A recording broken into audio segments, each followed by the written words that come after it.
네, 반갑습니다, 여러분. 오늘 사순절 가정예배 세 번째 시간입니다. 가정예배, 가정에서 영상을 틀어놓고 함께 시작하는 것이 중요합니다.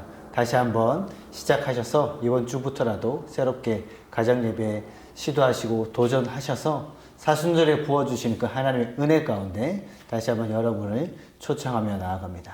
함께 사도신경으로 신앙 고백하겠습니다. 나는 전능하신 아버지 하나님 천지의 창조주를 믿습니다. 나는 그의 유일하신 아들 우리 주 예수 그리스도를 믿습니다. 그는 성령으로 잉태되어 동정녀 마리아에게서 나시고 본디오 빌라도에게 고난을 받아 십자가에 못 박혀 죽으시고 장사된 지 사흘 만에 죽은 자 가운데서 다시 살아나셨으며 하늘에 오르시어 전능하신 아버지 하나님 우편에 앉아 계시다가 거기로부터 살아있는 자와 죽은 자를 심판하러 오십니다. 나는 성령을 믿으며 거룩한 공교회와 성도의 교제와 죄를 용서받는 것과 몸의 부활과 영생을 믿습니다. 아멘. 찬송가 299장 함께 찬송하겠습니다.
오늘 우리에게 주시는 하나님 말씀은 마태복음 22장 34절에서 40절의 말씀입니다. 신약성경 38면 마태복음 22장 34절에서 40절의 말씀을 교독하도록 하겠습니다. 예수께서 사두개인들로 대답할 수 없게 하셨다 함을 바리새인들이 듣고 모였는데 그 중에 한 율법사가 예수를 시험하여 묻되 선생님, 율법 중에서 어느 계명이 크니까? 예수께서 이르시되 네 마음을 다하고 목숨을 다하고 뜻을 다하여 주 너의 하나님을 사랑하라 하셨으니 이것이 크고 첫째 되는 계명이요. 둘째도 그와 같으니 네 이웃을 네 자신같이 사랑하라 하셨으니 함께 있습니다. 이 두 계명이 온 율법과 선지자의 강령이니라. 아멘. 오늘 말씀은 마태복음 22장 34절에서 40절 말씀 가장 큰 계명이라는 제목으로 말씀을 나누겠습니다. 구약 성경에는 예수님 당시에 모두 율법이 613개가 기록되어 있다고 합니다. 율법 학자들은 그 율법들을 613개를 하나도 빠짐없이 지켜야 한다고 당시에 가르쳤다고 합니다.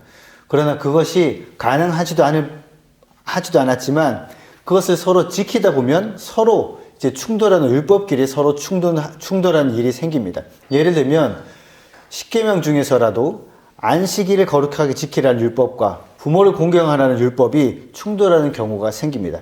안식일에 부모님에게 가서 뭔가를 해드려야 하는데 그렇게 되다 보면 많이 움직이게 되고 일하게 되고 안식일을 하지 말라고 하는 행동을 하게 되니까 안식일을 범하게 되는 경우가 생깁니다. 이런 경우에 어떻게 됩니까? 라고 할 때 안내를 해주는 사람들이 율법 교사들이었습니다. 예수님 당시에는 율법들이 서로 충돌할 때 어떤 율법이 먼저인가에 대해서 수많은 지침들이 또한 마련되어 있었습니다. 율법 교사들, 율법 학자들은 밤새워 그런 문제들이 발생했을 때 그것을 붙들고 토론하면서 씨름을 했습니다. 지금 우리나라에서도 법학 개론이나 법학을 배우다 보면 그런 개념들이 있습니다. 어떤 법과 어떤 법이 상충될 때 뭘 먼저 따라야 되나, 상위법, 하위법이라는 개념이 있습니다. 율법학자들이 자주 논의할 주제 중 하나가 바로 이런 것들이었습니다. 어느 계명이 그러면 가장 큰 계명인가? 라는 질문들을 그들은 하고 이 질문을 가지고 토론을 많이 했습니다. 어느 계명이 가장 큰 계명인가 하는 질문에는 두 가지 의미가 있습니다. 613개 율법 중에 가장 중요한 율법은 무엇인가? 그리고 613개 율법을 모두 아우르는 큰 원리, 대원리가 무엇인가? 라는 그 질문이 두 가지 질문이 들어있는 것이 어느 계명이 가장 큰 계명인가? 라는 질문입니다.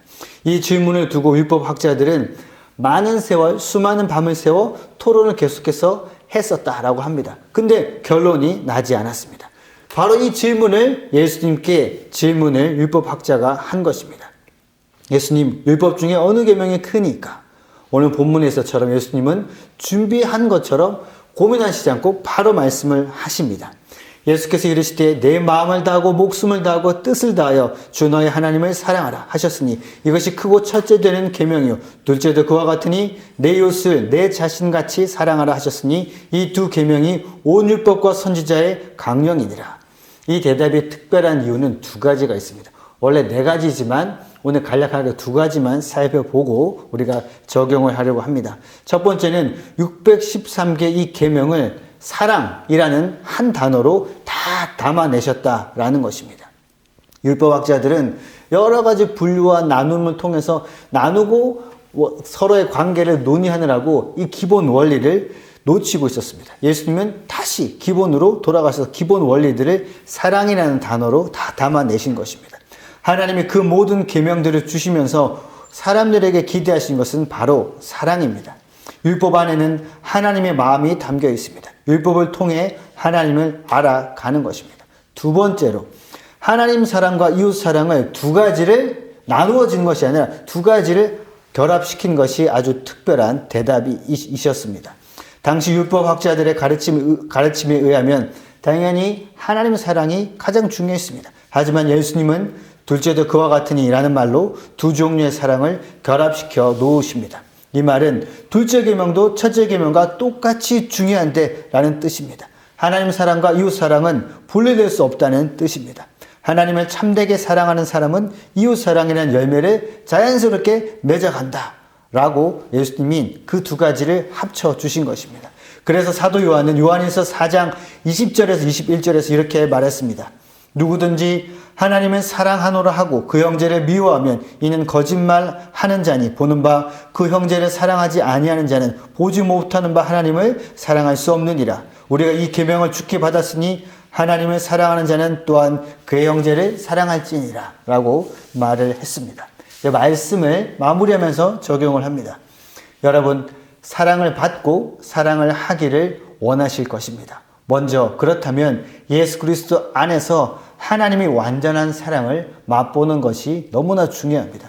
그래서 더 이상 사람의 사랑을 필요로 하지 않을 만큼 충분한 하나님의 그 사랑을 하나님께로부터 받아야 합니다. 그러면 비로소 참 사랑이 무엇인지 깨달아 알 수 있고 사랑할 수 있고 사랑을 받을 수 있을 것입니다. 사랑을 받아본 사람이 사랑을 할 수가 있습니다. 그래서 먼저 하나님의 사랑에 깊이 잠기는 것. 특별히 이 사순절 기간에 우리가 무엇을 절제하고 고난에 동참하는 것도 아주 중요하지만 먼저는 이 사순절 기간에 그 하나님의 사랑에 대해서 우리가 집중하고 붙잡고 더 묵상하는 것이 가장 중요할 것입니다.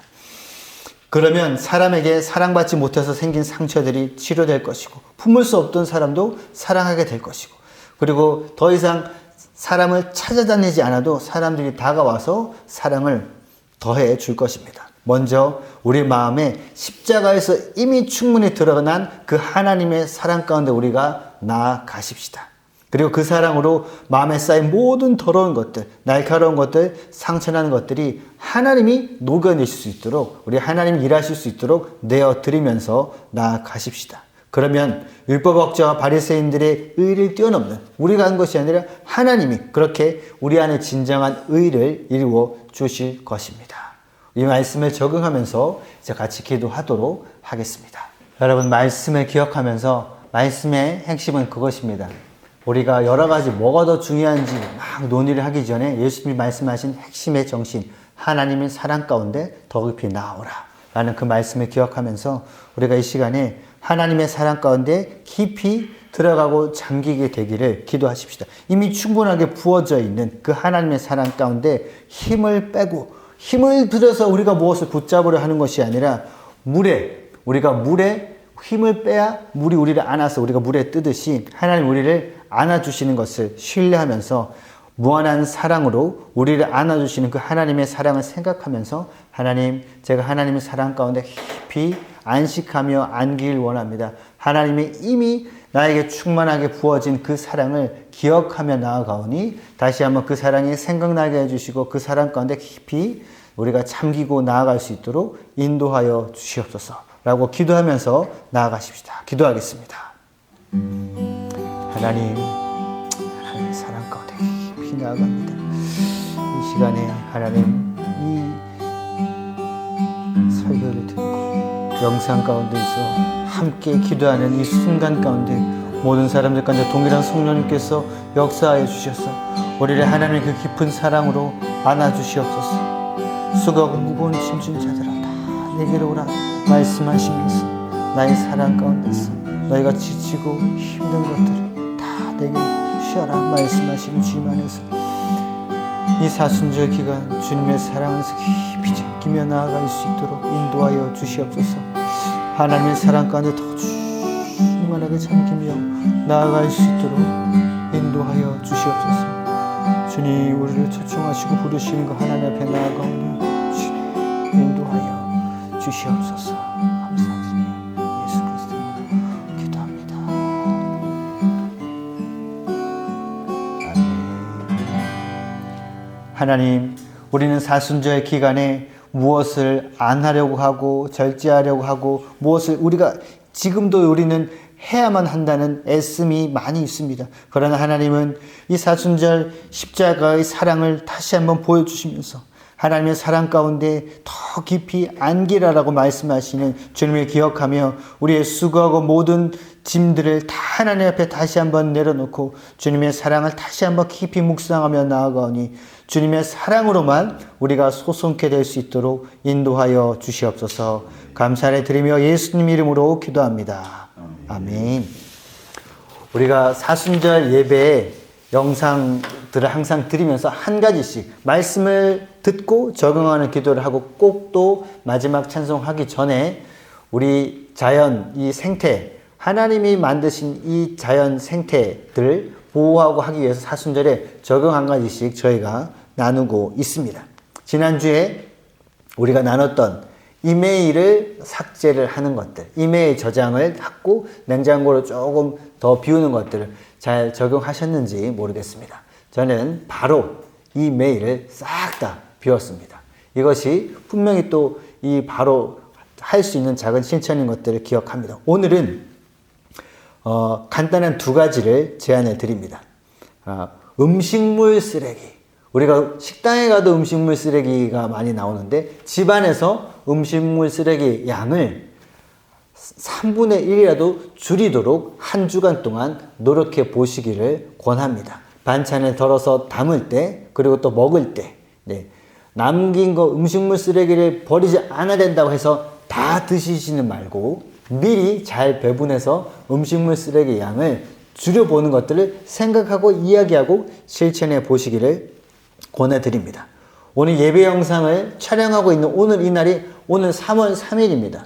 그래서 3월 3일은 젊은 사람들은 삼겹살 데이라고 해서 여러분 삼겹살을 많이 드실 수 있는데 3월 3일은 드셔도 되는데 특별히 한 주 동안 매일매일 고기를 드시는 분들이 있다면 한 절반 정도는 고기 섭취를 줄여보시고 콩이나 이런 것들은 다른 단백질들이 많습니다. 육류 소비를 줄여보시고 다른 것들로 대체를 해보시는 것들을 두 가지를 제안을 드립니다. 그래서 이 사순절 기간에 우리가 다시 한번 절제하고 제안을 생각하면서 적용해 보시기를 권해드립니다. 다 같이 찬송가 304장 찬송을 하고 우리가 축도하고 예배를 마치도록 하겠습니다.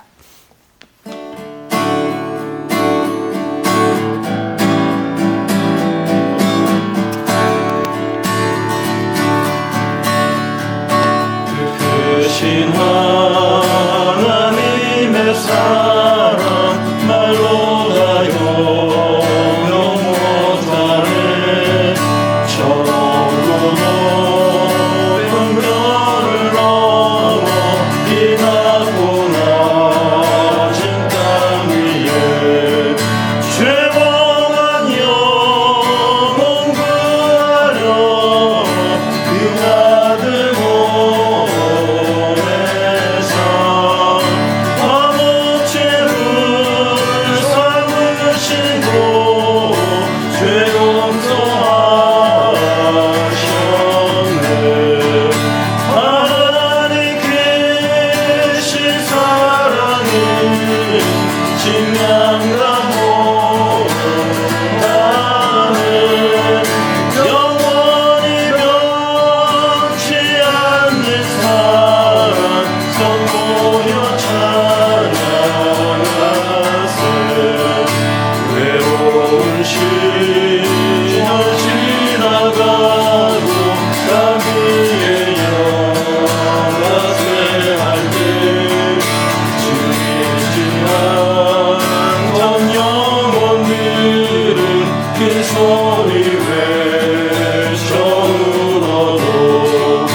이제는 우리 주 예수 그리스도의 은혜와 하나님의 사랑과 성령님의 교통하심이 사순절 세 번째 예배를 드리면서 하나님의 사랑에 더 깊이 나아가고 묵상하고 참기기로 결단하며 나아가는 모든 예배를 드리는 성도들 가운데 함께 하시기를 간절히 축원하옵나이다. 아멘.